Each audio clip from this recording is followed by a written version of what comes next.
अस्सलाम वालेकुम दोस्तों, मैं हूं मियां दाऊद और आप देख रहे हैं यूट्यूब। सुप्रीम कोर्ट के मिस्टर जस्टिस काजी फ़ाइज़ ईसा का इख्तलाफी नोट जो है वो जारी हो गया है। ये इख्तलाफी नोट 28 सफ़ात और 40 पैराग्राफ के ऊपर मुश्तमिल है, जो ना सिर्फ इंतहाई दिलचस्प है बल्कि आइन और कानूनदान जो हैं वो इस फ़ैसले को पाकिस्तान की जुडिशल हिस्ट्री में एक अहम फ़ैसले के तौर पर इख्तलाफी फ़ैसले को देख रहे हैं। मिस्टर जस्टिस काजी फ़ाइज़ ईसा ने अपने इस फ़ैसले में जो अहम सवालात उठाए हैं वो भी इंतहाई दिलचस्प हैं और इंतहाई अहम हैं। सबसे पहले मिस्टर जस्टिस काजी फ़ाइज़ ईसा ने अपने इख्तलाफी फ़ैसले में जो चीफ जस्टिस पाकिस्तान है मिस्टर जस्टिस गुलजार अहमद, उनकी तरफ से 5 रुकनी बेंच की अज़-सर 9 तश्कील के ऊपर बात करते हुए कहा है कि ये 5 रुकनी बेंच की जो तश्कील है वो गैर कानूनी थी और उसको कोई लीगल बैकिंग हासिल नहीं है। और मिस्टर जस्टिस काजी फ़ाइज़ ईसा ने लिखा है कि ये जो इख्तियार है ये एक गैर मुनज़्ज़म खुफिया सवाबदीद के तहत चीफ जस्टिस पाकिस्तान ने बेंच की अज़-सर 9 जो तश्कील है वो करते हैं। और उन्होंने अपने इस फ़ैसले में लिखा है कि ये जो गैर मुनज़्ज़म खुफिया सवाबदीद है इसको स्ट्रक्चर किया जाना चाहिए, क्योंकि इस तरह बेंचों की तश्कील से आवाम का जो है वो अदारे के ऊपर, अदलिया के ऊपर जो है वो एतमाद जो है वो कम होता है। इसके बाद इस इख्तलाफी फ़ैसले में मिस्टर जस्टिस काजी फ़ाइज़ ईसा लिखते हैं कि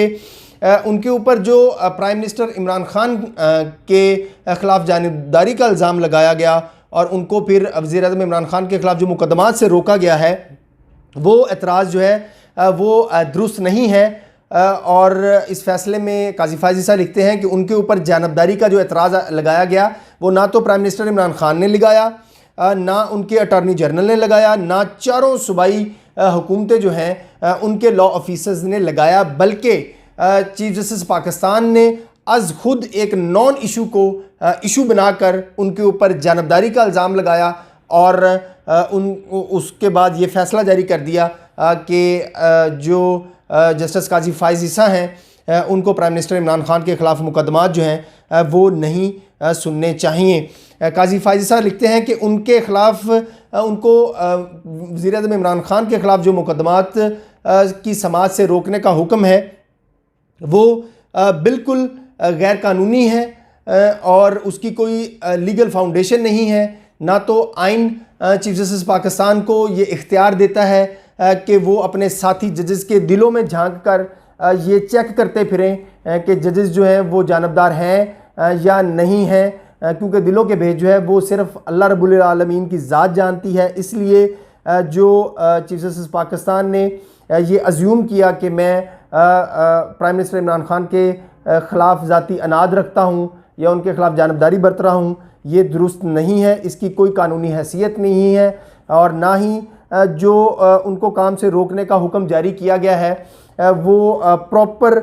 सुप्रीम कोर्ट के जो स्टैंडर्ड प्रोसीजर्स हैं उनके तहत ना वो फ़ाइल रूट की गई है। इसलिए चूँकि वो प्रॉपर प्रोसीजर के तहत नहीं गई, एक जूनियर जज को जो वो पहले भेजी गई, मुझे नहीं भेजी गई, और फिर जो सुप्रीम कोर्ट के रवायात हैं और उनके जो प्रोसीजर है उसके तहत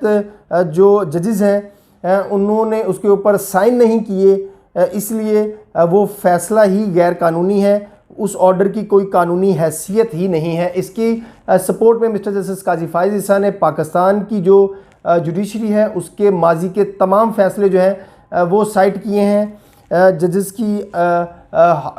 के फंक्शनैलिटी के हवाले से, उनके काम करने के हवाले से, और जो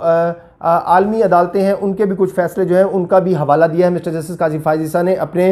इस इख्तलाफी नोट में। उनके जस्टिस काजी फ़ाइज़ ईसा के ऊपर जो एतराज़ आयद किया गया है जानबदारी का, उसका जवाब देते हुए मिस्टर जस्टिस काजी फ़ाइज़ ईसा ने बहुत ही अहम नुक्ता उठाया है और कहा है कि जो असूल मुझ पर लागू किया गया है, अगर वही असूल जो है वो chief justice Pakistan mister justice Gulzar Ahmed और 5 रुकनी बेंच के दूसरे मेंबर जस्टिस मुशीर आलम और जो तीसरे रुकन है मिस्टर जस्टिस उमरता बंदयाल जो हैं उनके ऊपर भी वही जानबदारी का असूल जो है वो लागू होना चाहिए। अगर वो मुझे जानबदार समझते हैं तो फिर ये 3 जजेस भी जानबदार हैं। वो कैसे? अपने इस फैसले में मिस्टर जस्टिस काजी फ़ाइज़ ईसा लिखते हैं कि उनके ऊपर ये एतराज़ आयद किया गया कि मैं जानबदार हूँ, इस बुनियाद के ऊपर कि मैंने इमरान खान के ख़िलाफ़ एक पटिशन दायर कर रखी है। लेकिन मिस्टर जस्टिस काजी फायज़ ईसा लिखते हैं कि उन्होंने तो पटिशन सदारती रेफरेंस को चैलेंज किया था और उस पटिशन में जो सुप्रीम कोर्ट के 10 रुकनी बेंच ने डिसाइड की और फिर मीडिया ने देखा, दुनिया ने देखा कि उस 10 रुकनी बेंच ने सदारती रेफरेंस को, हुकूमत के रेफरेंस को बदनीयती की बुनियाद के ऊपर कलदम करार दिया।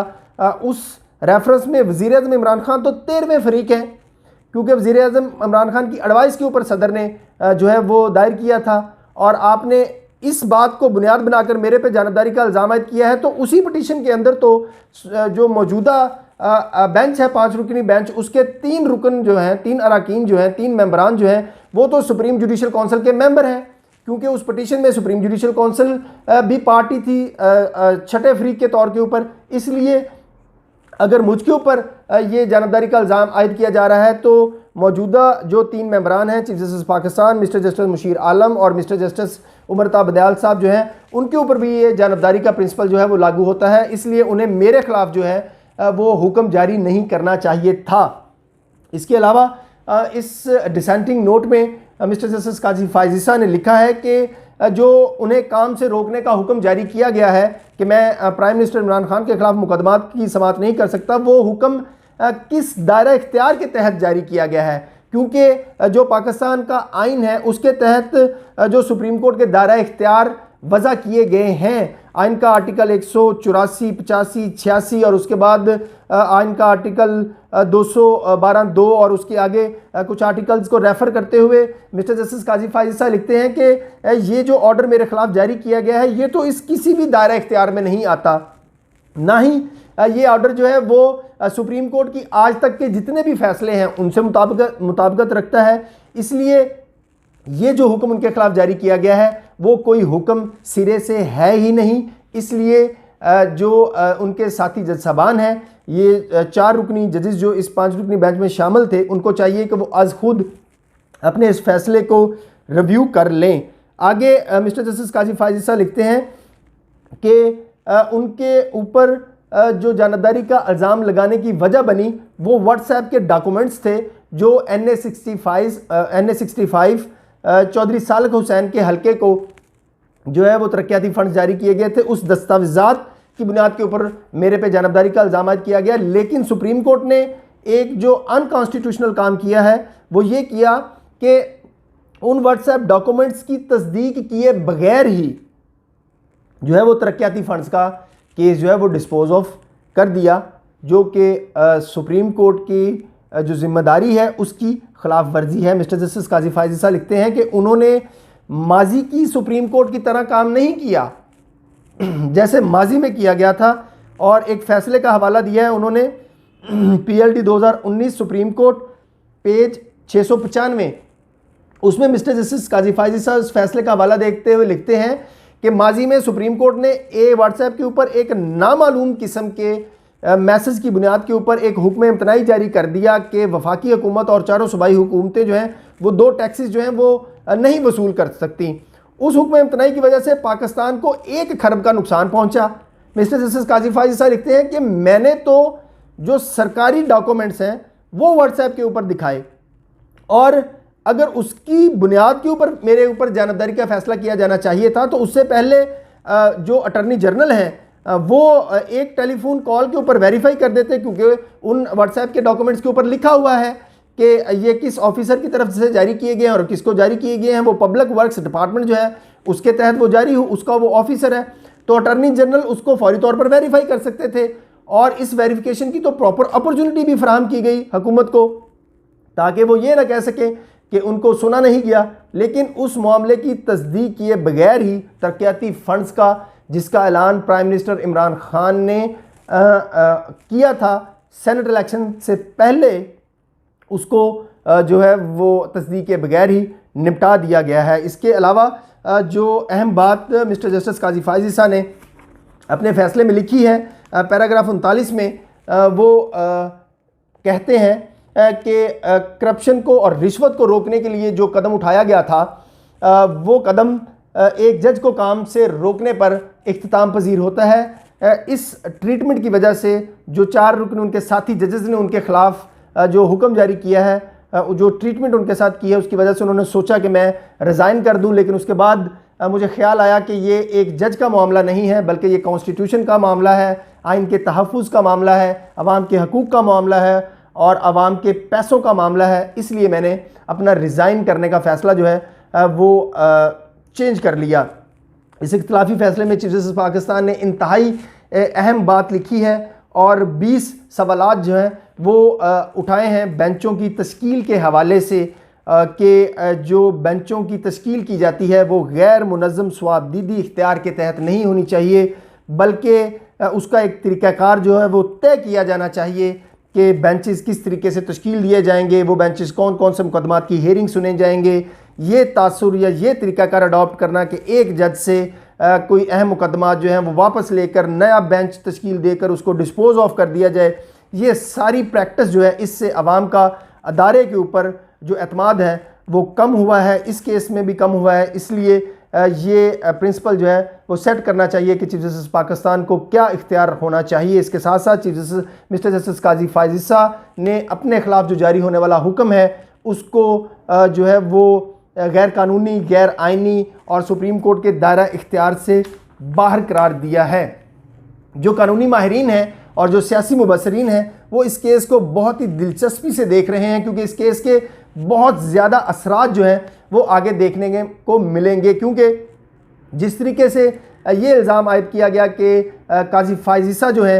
वो प्राइम मिनिस्टर इमरान खान के ख़िलाफ़ ज़ाती अनाद और जानबदारी बरत रहे हैं, तो लिहाजा वो इन मुकदमात से ना सुने, तो आने वाले वक्त में, आने वाले दौर में अगर for the sake of purpose, for the sake of argument मान लिया जाए कि अगर मुस्लिम लीग नून की हुकूमत आती है तो वो